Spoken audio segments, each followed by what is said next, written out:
오늘은 우리 교회 창립 이후에 가장 평균 연령이 높은 분들끼리 모여서 예배를 드리고 있습니다. 그 이유는 우리 청년들 약 25명 정도가 지금 수련회 중에 있기 때문에 우리의 평균 연령이 엄청 높아져 버렸습니다.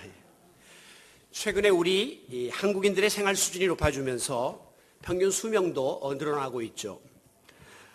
이미 2000년대에 우리 한국은 고령화 사회에 진입했습니다. 그리고 2026년에는 65세 이상의 인구가 전체 인구의 20%를 초과하는 초고령화 사회로 돌입하게 될 것입니다. 세계에서 지금까지 이 고령화 속도가 가장 빠른 나라는 일본입니다.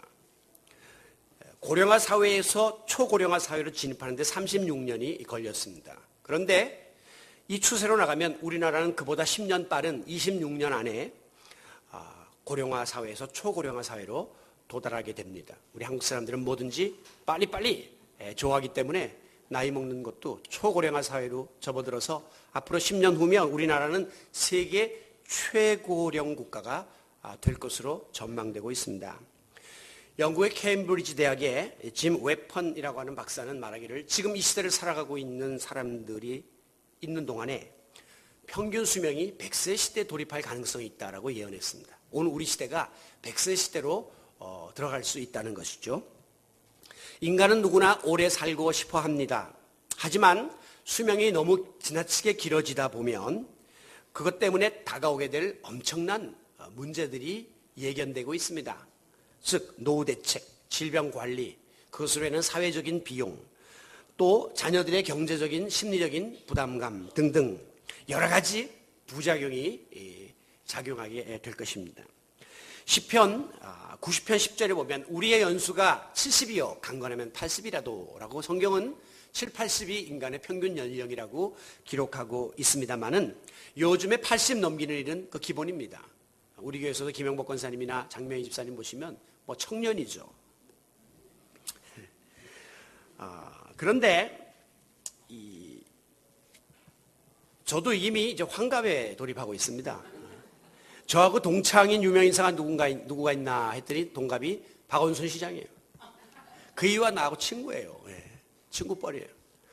그래서 전에 한번 우리 설 장로님이 목사님 김세환이가 나하고 같습니다. 깜짝 놀랐어요. 세시봉 김세환이 우리 장로님하고 동급생이에요. 또 우리 그래서 내가 한 번 더 찾아봤더니 천 장로님은 윤영주 씨하고 또 동창이에요. 다 젊은 시대에 우리가 살고 있어요. 그분들이 다 이제 70을 바라보는데도 아직도 뭐 5, 60대 같이 이렇게 살고 있지 않습니까? 근데 문제는 얼마나 오래 사냐 이게 지금 중요한 게 아니에요. 왜? 서두에 말씀드린 것처럼 잘못하면 오래 사는 것은 우리 인간에게 재앙으로 다가올 수가 있게 되기 때문입니다. 그러므로 우리에게 중요한 것은 얼마나 잘 사느냐, 바르게 사느냐, 그리고 얼마나 잘 죽느냐, 바르게 제대로 죽느냐, 이것이 우리의 관심사가 되어야 합니다. 한동안 이 웰빙이라고 하는 그 단어가 유행했는데요. 순 우리말에는 참살이라고 되어 있습니다. 참살이 진정한 삶의 모습이라는 뜻이죠.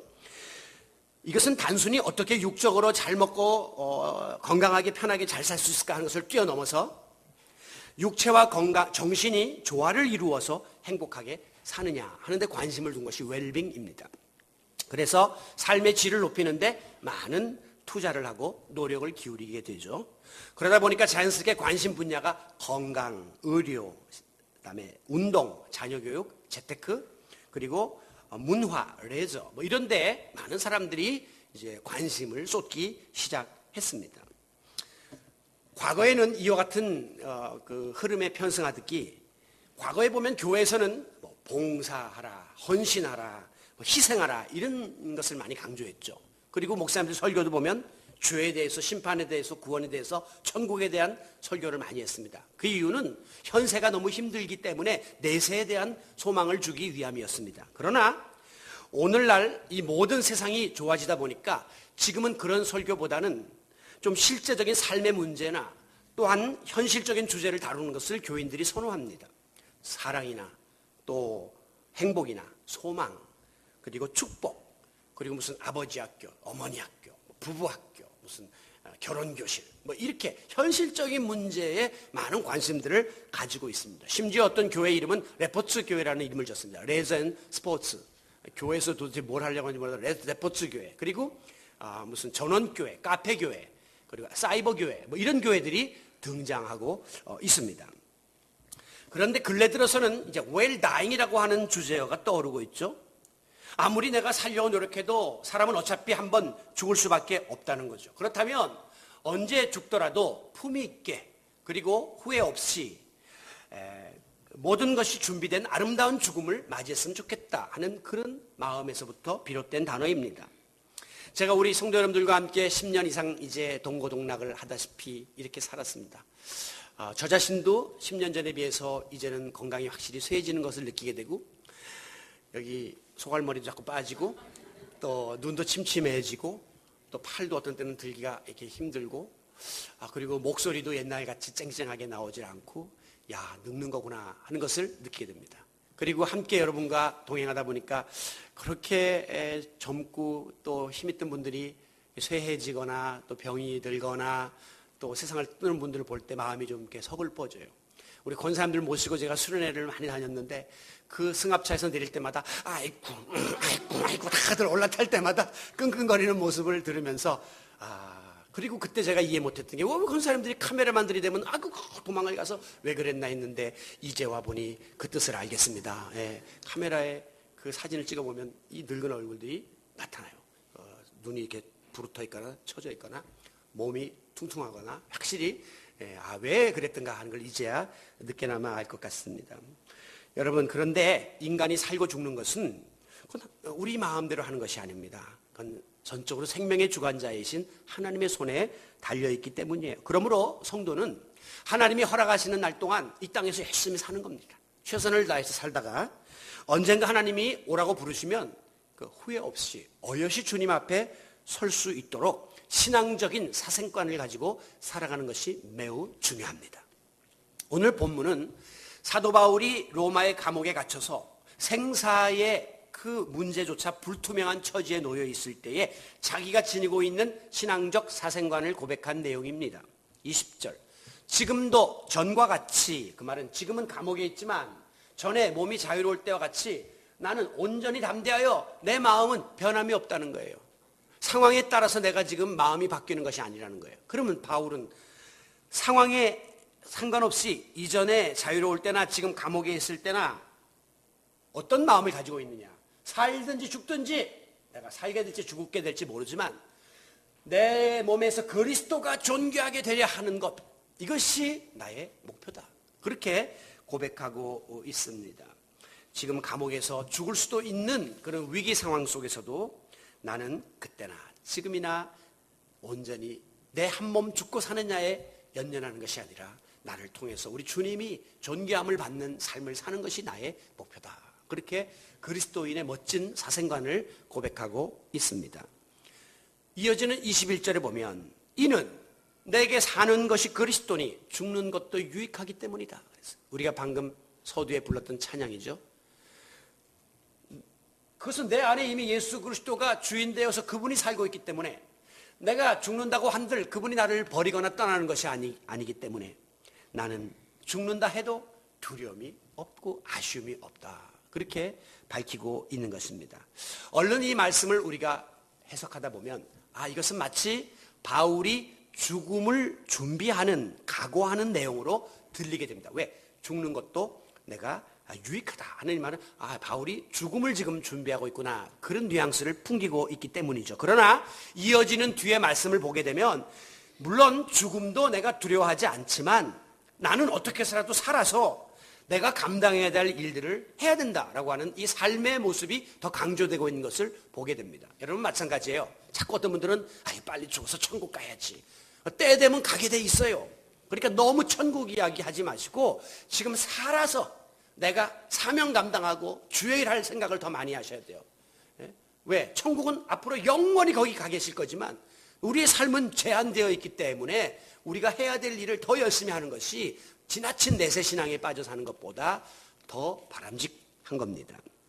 23절에 보니까 바울이 이런 고백을 해요. 내가 이 둘 사이에 끼었으니 이 둘은 누굽니까? 삶과 죽음 사이에 끼어 있다. 내가 지금 삶과 죽음 사이에서 고민을 하고 있는데 차라리 세상을 떠나 그리스도와 함께 있는 것이 훨씬 더 좋다. 그렇죠. 지금 바울은 낙이 없어요.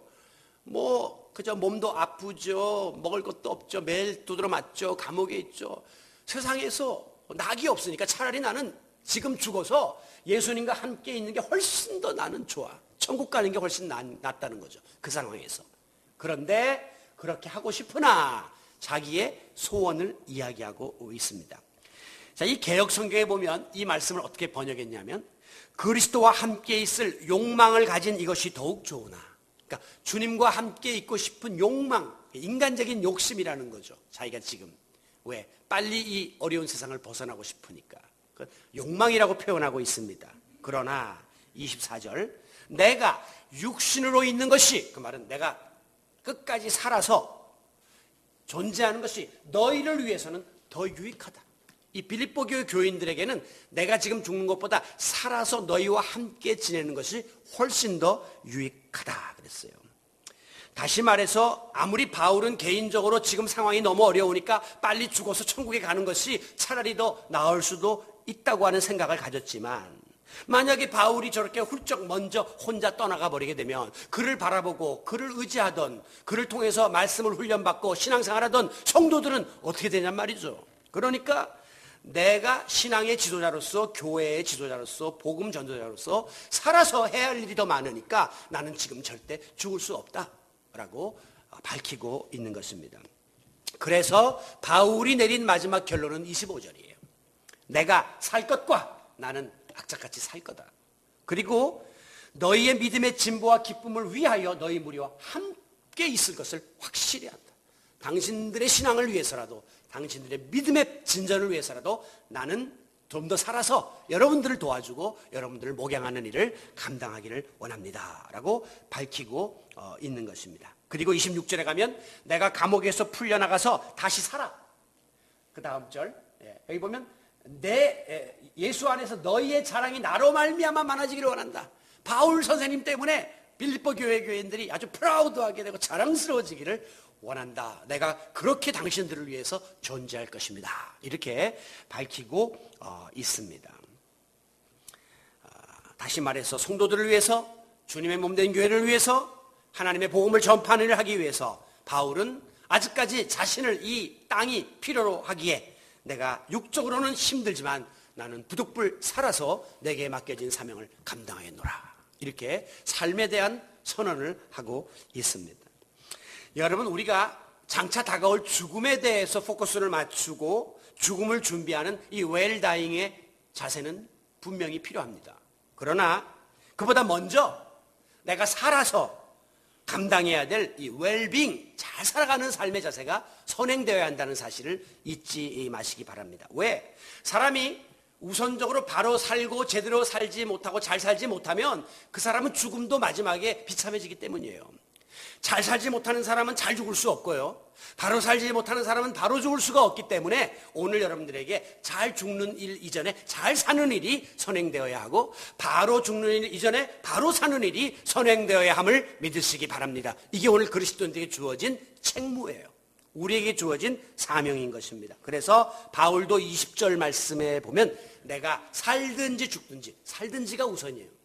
우리가 부르는 찬송가 내 주여 뜻대로 보면 살든지 죽든지 뜻, 사는 게 먼저지 죽는 게 앞서가려면 그건 이미 이야기할 필요도 없고 모든 것 다 접어버리면 끝장나는 것이죠. 그러므로 우리가 어떻게 사는 것이 잘 사는 것인가, 어떻게 사는 것이 바로 사는 것인가 하는 이 개념을 바로 설정해야 되는데, 세상 사람들은 그것을 소위 웰빙의 개념으로 설정한 겁니다. 육체와 정신이 조화를 이루어 이 세상에서 건강하게 잘 먹고 편안하게 그렇게 사는 것, 그것을 인간적인 세상적인 차원에 있어서의 잘 사는 일이다라고 규정한 거죠.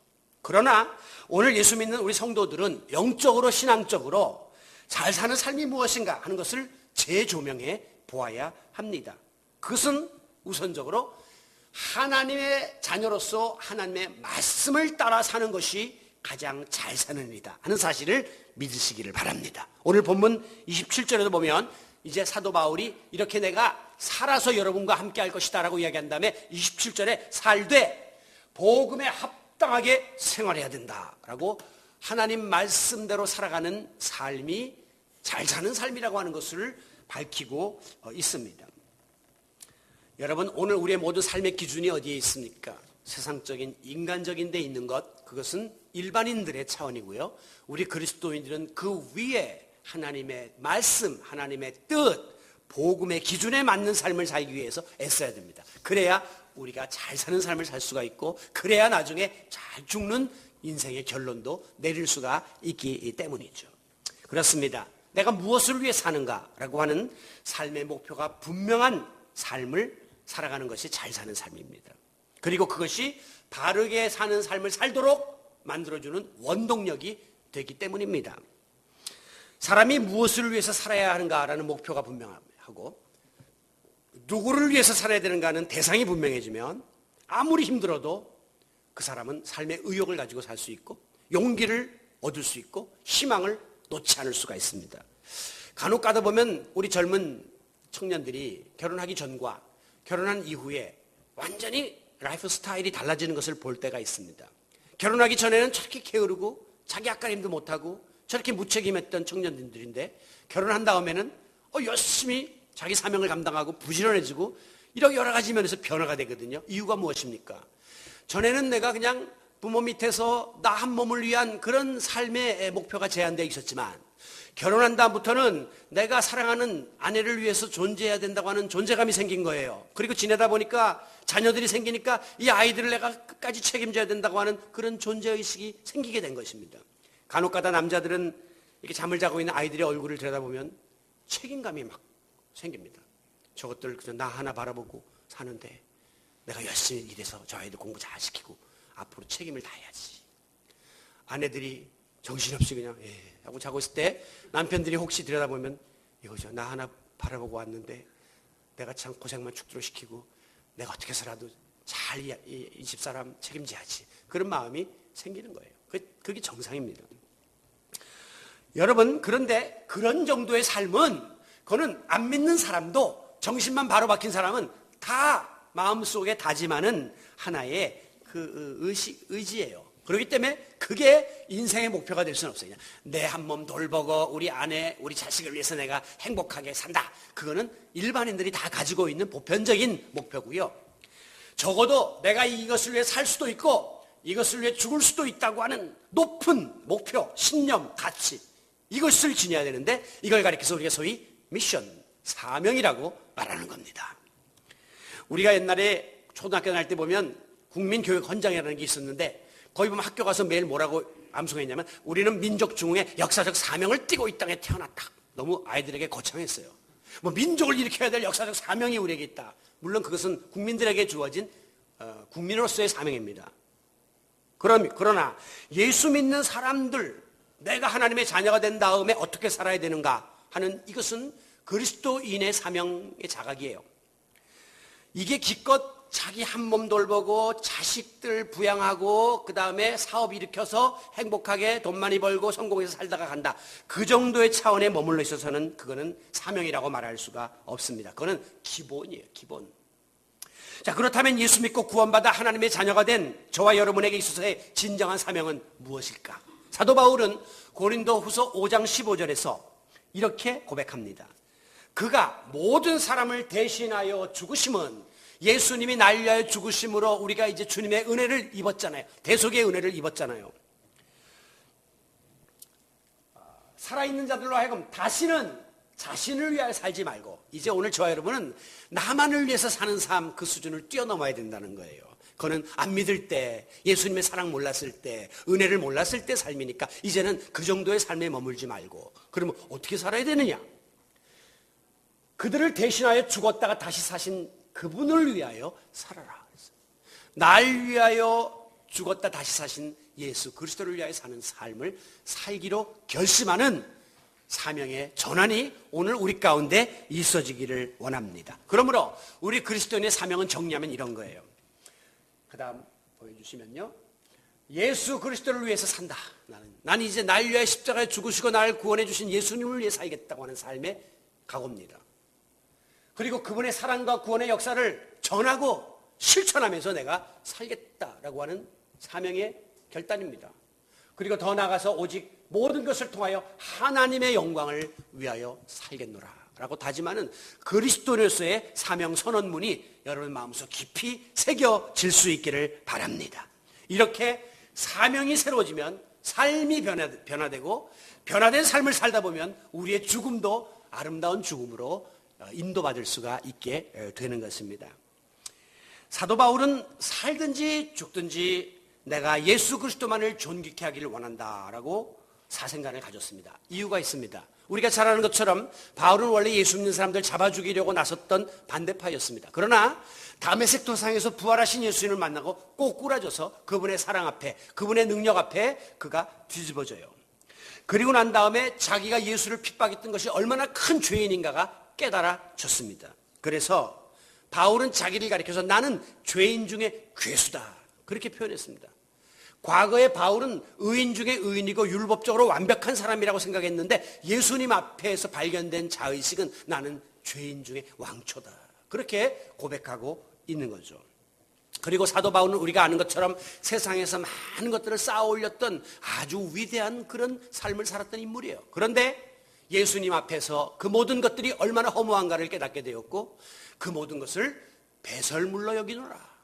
배설물처럼 다 버렸다 그랬어요. 그가 가졌던 명예도 권력도 시민권도 그리고 재산도 다 내려놓는 놀라운 결단이 일어나게 된 겁니다. 그리고 그의 남은 생애를 그러면 어찌 살까라고 생각했더니 내가 복음 전도자로 또 사도로 교회를 개척하는 자로 살겠다. 이렇게 헌신함으로 주 안에서 잘 사는 인생을 살게 되었고 마지막에 잘 죽는 마무리를 하게 되는 주인공이 되었던 것입니다.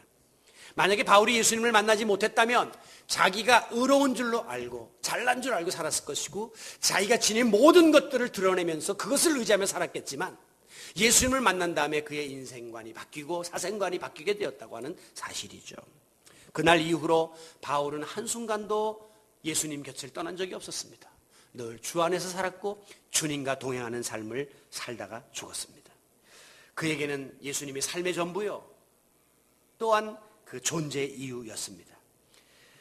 심지어 바울은 이 본문 앞에 12절에 보면 감옥에 갇히는 신사가 되었는데도 불구하고 내가 감옥에 갇힌 것이 도리어 복음 전도의 진보가 되었다라고 기뻐하고 있습니다. 왜? 감옥에 들어감으로 거기 옆에 있던 죄수를 전도하게 되었고 감옥에 들어감으로 자기를 관리하던 간수를 전도하게 되었으니 이 감옥에 갇힌 것이 나에게 도리어 유익이 아니고 무엇이겠는가라고 생각할 정도로 완전히 그의 인생관이 예수 중심으로 뒤집어지게 된 것입니다. 예수를 위해 살고 예수를 위해 죽기로 다짐했던 예수의 사람, 그가 바로 사도 바울이었습니다.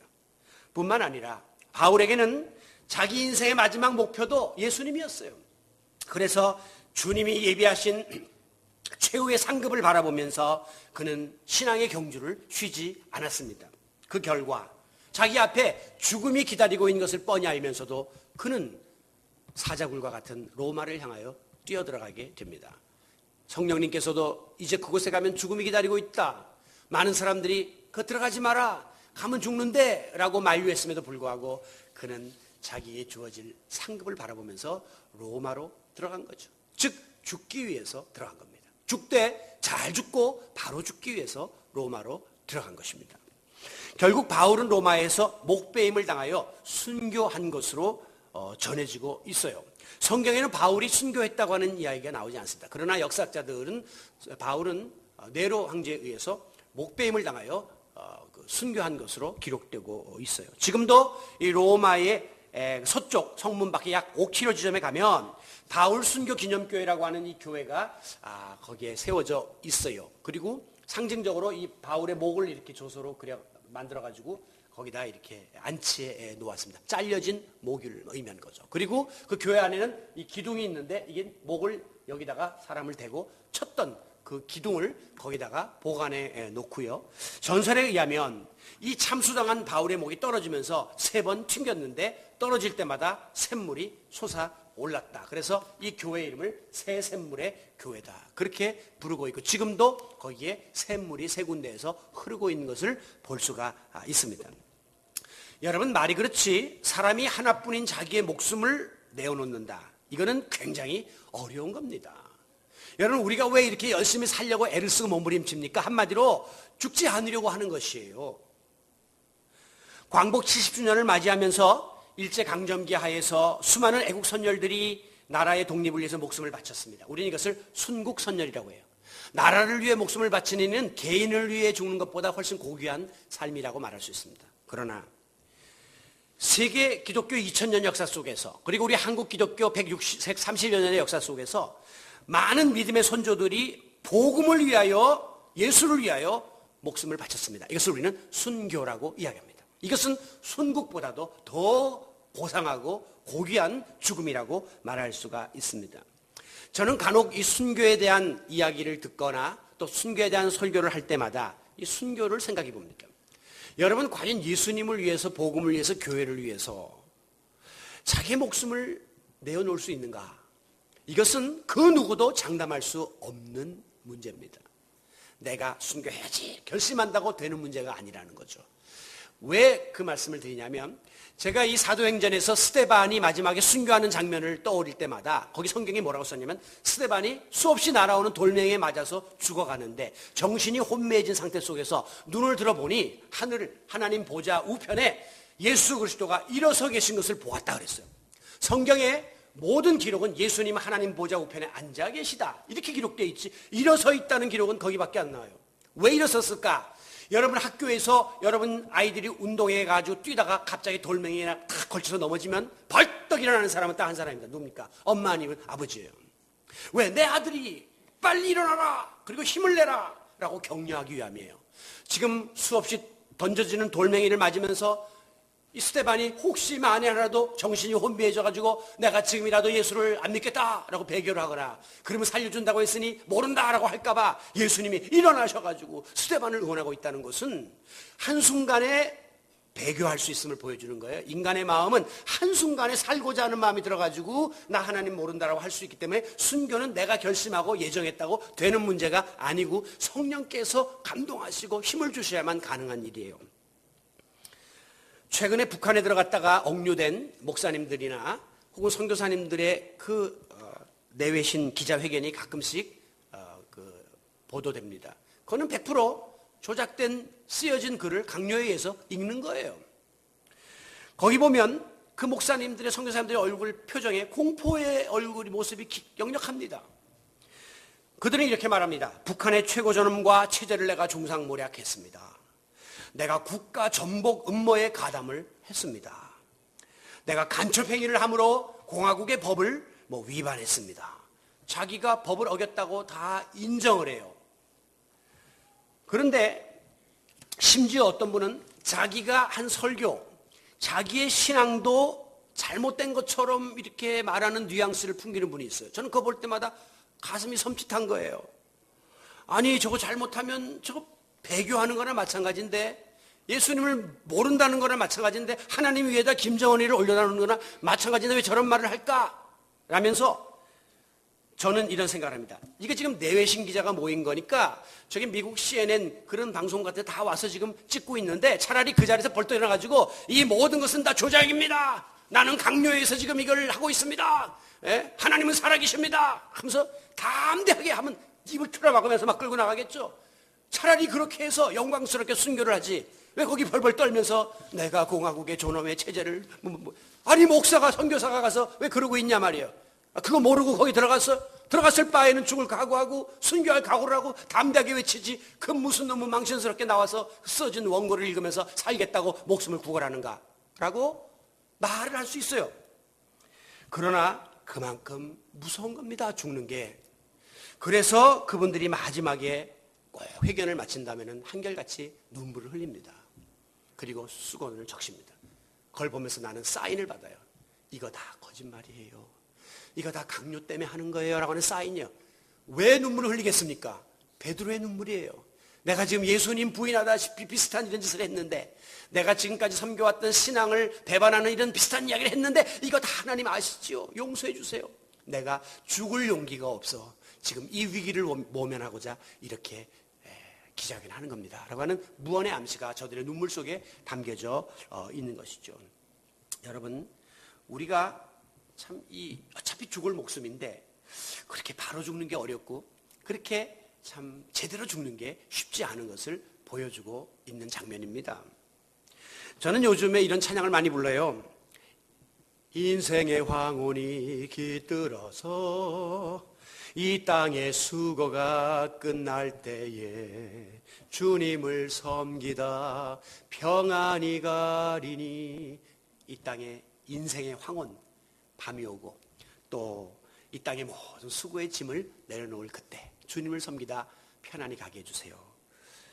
이 세상 떠날 때 찬양하고 숨질 때 하는 말 이것일세. 마지막 죽을 때 찬양하고 내 구주 예수를 더욱 사랑하다가 숨 넘어가게 해주세요. 내 인생 여정 끝내요 강 건너 언덕 이를 때 하늘 문 향해 말하리 예수 인도하셨네. 인생 여정 끝내요 하늘 문이 내 앞에 보일 때 주님 감사합니다. 내 인생을 인도해 주셨군요. 주 없이 살 수 없네. 세월이 흐르고 이 깊은 고독 속에 내 생명 끝나도. 인간 어차피 마지막에 고독 속에서 끝나는 겁니다. 아무리 식구가 많고 형제가 많고 아무리 주변 사람이 많아도 마지막에 나 혼자 조용히 가는 겁니다. 이 깊은 고독 속에 내 생명 끝나도. 이상하다. 이거 나이가 먹어서 그런가. 자꾸 이런 노래들이 입에 자꾸 붙어요. 어떤 분은 돌아가실 때 낮에 산책 다 갔다 오시고 들어오셔서 저녁 간장게장에다가 밥 뚝딱 다 비벼 잡수시고 목욕 싹 하시더니 주무시는 사람이 가셨다고. 나 그런 이야기 들을 때마다 세상에 이런 축복이 어딨노 하는 생각이 들어요. 어떤 분은 야 아이스크림이 먹고 싶다, 뭐 냉면이 먹고 싶다, 평상시 좋아하시는 거 다 찾아잡수고 그러고 가시더래요. 그런가 하면 어떤 분은 자식들 다 모아놓고 찬송을 불러다오. 찬송 부르니까 야 하늘문이 보인다. 천사들이 나와서 나를 맞이하네. 이러면서 할렐루야 하다가 아멘 하면서 성자처럼 가시는 분도 있다고 들었습니다. 그런가 하면 어떤 사람은 나 살려줘 나 죽기 싫어 뭐 저승사자가 왔다 저놈 나가 집어던지고 난리치면서 죽는 사람도 있어요. 똑같은 죽음인데 어찌 죽음이 이리 다를 수가 있습니까? 성경에는 복된 죽음을 이야기하고 있습니다. 죽음이 어떻게 복돼요? 죽음은 우리 인생 끝나는 건데 이건 피하고 싶은 거고 이건 저주받은 건데, 그런데 성경은 복된 죽음이 있다라고 말씀하고 있습니다. 주 안에서 죽는 자들은 복이 있도다. 여러분, 우리가 어떻게 잘 죽을까 하는 이것은 점점 나이가 들면서 어떻게 잘 살까 하는 이 문제 못지않게 아주 중요한 우리의 과제가 되어야 합니다. 사람이 그러나 자기 인생을 잘 정리하고 죽음을 준비할 수 있다는 것은 보통 사람이 할 수 없는 거예요. 그것은 굉장히 성숙한 삶의 자세를 지닌 사람, 굉장히 성숙한 영적 수준에 올라간 사람이라야 자기 죽음을 준비할 수가 있는 법입니다. 다시 말해서 여러분들이 살아생전에 얼마나 바른 믿음 가지고 하나님 뜻대로 살고자 노력했는가에 따라서 잘 죽을 수 있는 축복은 하나님이 주시는 선물이에요. 그렇기 때문에 여러분에게 잘 사느냐 하는 이 문제가 지금 중요하다는 게 그겁니다. 잘 살면 하나님이 귀하게 여기시고 여러분의 죽음도 복된 죽음, 하나님의 은혜로운 죽음으로 우리의 모든 앞길을 인도해 주실 줄로 믿으시기를 바랍니다. 미국의 제39대 대통령 지미 카터가 지난 주일날 전격 자기의 암투병 사실을 발표했습니다. 이 사람 독실한 크리스찬이고 특히 교회학교 선생님을 대통령 재임 시절에 했다 할 정도로 참 놀라운 믿음의 소유자이죠. 그리고 그가 김일성도 만나서 남북회담도 주선했고 세계 평화에 공헌한 그 공로를 인정받아 노벨 평화상도 받았습니다. 그런데 그는 얼마 전에 이달 초 자기가 간 수술을 받는 중에 암이 발생한 것을 알게 됐습니다. 그리고 이미 많은 장기로 전이가 되어서 회복이 불가능한 것도 알게 되었습니다. 대부분의 많은 사람들은, 특별히 이런 거물들은 자기의 그런 발병 사실을 숨깁니다. 우리나라에도 큰 교회 목사님들이 이런 병이 걸리면 발표를 안 하고 일단은 외국의 일본이나 미국 같은 데 가서 수술을 합니다. 왜? 이거 발표하면 교인들이 실망할까 봐. 또 혹은 교회가 와야 될까 봐 이 발표를 안 해요. 그런데 이분은 다 자기의 모든 것을 털어 놓았습니다. 그리고 특별히 자기 집안에 췌장암 가족력이 있다는 사실도 밝혔습니다. 자기 아버지, 누이, 형제 4명이 췌장암으로 세상을 떴습니다. 그리고 자기 어머니는 유방암이 췌장암으로 전이되어서 세상을 떴다고 하는 사실을 다 밝히면서 자기에게도 그와 같은 가족력이 적용될 것을 예견한 것이죠.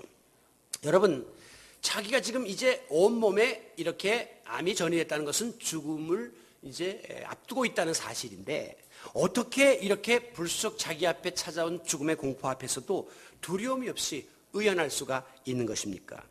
그는 일생을 신실하게 믿음을 지키며 살았기 때문입니다.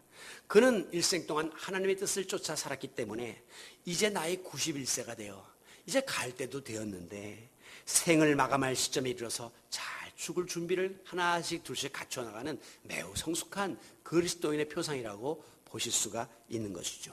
하나님은 일생 동안 수고하고 잘 살았던 카터에게 죽음을 아름답게 준비할 수 있도록 은총을 선물로 허락하고 계신 것입니다. 사랑하는 성도 여러분, 우리 주위에는 구름같이 허다한 믿음의 선배들이 있습니다. 그 중에 사도 바울처럼 살아도 주를 위하여, 죽어도 주를 위하여 정말 철저한 신앙적 사생관을 마음속에 간직하고 살았던 그 발자취를 우리도 따라가기를 원합니다. 인생의 여정 속에는 어려움이 옵니다. 고난이 옵니다. 예측 불허의 상황에 우리가 봉착할 수 있습니다. 그러나 이 믿음을 가진 자는 아무리 인생이 어두운 밤에 처하거나 성난 풍파에 휩쓸린다 할지라도 생사를 초월한 감사의 찬송을 부를 수 있을 줄로 믿습니다. 우리 서승희 자매를 위해서 좀 중보의 기도를 부탁드리는데요.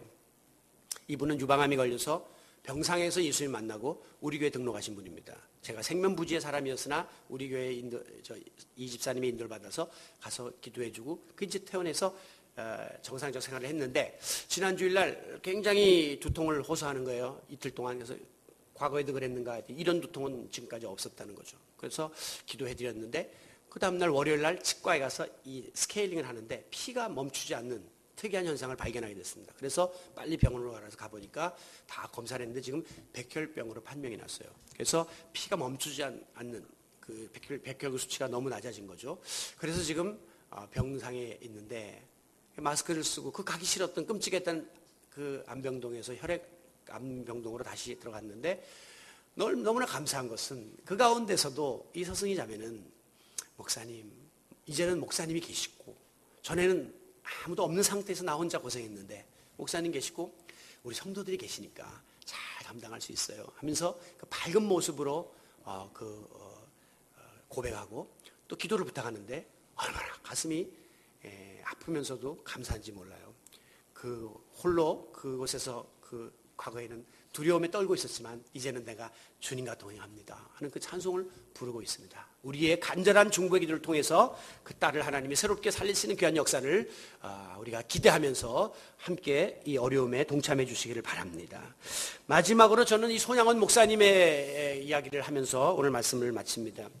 이 손양원 목사님은 자기 두 아들이 공산당에 의해서 총살을 당해서 죽습니다. 그런데 그 죽인 공산당원을 자기 양자로 삼아가지고 참 상상할 수 없는 사랑을 실천했던 인물입니다. 그런데 그 두 아들이 죽은 시신을 앞에 놓고 그 장례식을 하면서 그 답사를 교인들 앞에서 했는데 그는 장례식장에서 9가지 감사를 하는 답사를 했습니다. 제가 지난번 애양원에 갔다가 이 팜플렛을 가져왔는데 너무너무 충격적이에요, 내용이.